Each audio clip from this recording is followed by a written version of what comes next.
Adam Foote announces his retirement from the NHL on Friday. The Toronto, Ontario native played over 1,100 games, had an illustrious career that included 2 Stanley Cups, an Olympic gold medal, and that snazzy Nordique uniform. That's where he started his career, originally a second-round pick for that team.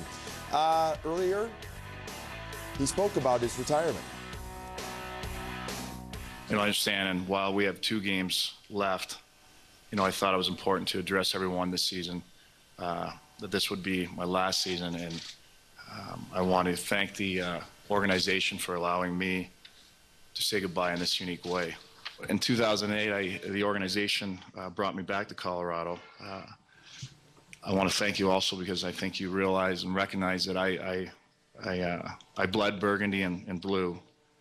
And I think it's great that I can retire today in an Avs uniform. Today, making that drive, I make every day down University, and it's something you're familiar with. But it felt good. It felt good to make that drive today. It felt good to know that I kept saying to myself, "This is a celebration." Yeah, it's 20 years. Yeah, the legs go, but you've earned it, and you've earned that right. And I'm gonna miss it. It's going to be emotional at times. I'm sure it'll hit me at different times, but trying to hold it together, and I just want to celebrate today and the career.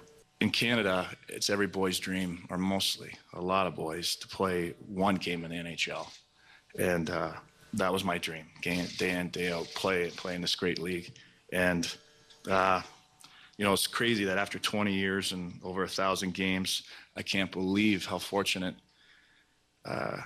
it's been for me, and that I got a chance to play in such a great league. And thank you for everyone for being here today.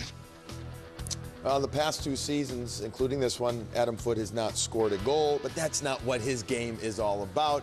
Craig Button, as you look at his career accomplishments, this guy, the term warrior, often overused, often misused, but not when talking about Adam Foote. Not in any way, shape, or form. He talked about the drive to the rink. There was a lot of players that played against Adam Foote that wished he didn't make that drive because it was a miserable night playing against Adam Foote. Oh, boy. You know what? He talks about how many games he played. He never cheated anybody in any of them. I first saw him play in Sault Ste. Marie in the Ontario Hockey League. And how he played at the end of his career is exactly how he played at the beginning of his career. If you were interested in winning, you wanted Adam Foote on your team because that was the only thing that he played for, was winning. He did whatever was necessary to win against whoever he was up against. And if you thought you were going to have any type of pass, if you weren't prepared to give 100% against Adam Foote, you were going to end up on the short end of it. And even if you gave 100%, there was no guarantee that you'd even be equal with them. But effort, night in, night out, competitive spirit, you used the term warrior. He was a nightmare to play against, and you wanted him on your team to play against the other team's best players because he gave it his all, and he's a champion through and through. Yeah, you knew when you played against Adam Foote, you were black and blue after the game. That's what the players always said about playing against him. A second-round pick originally back in 1989 in Quebec. All right, coming up.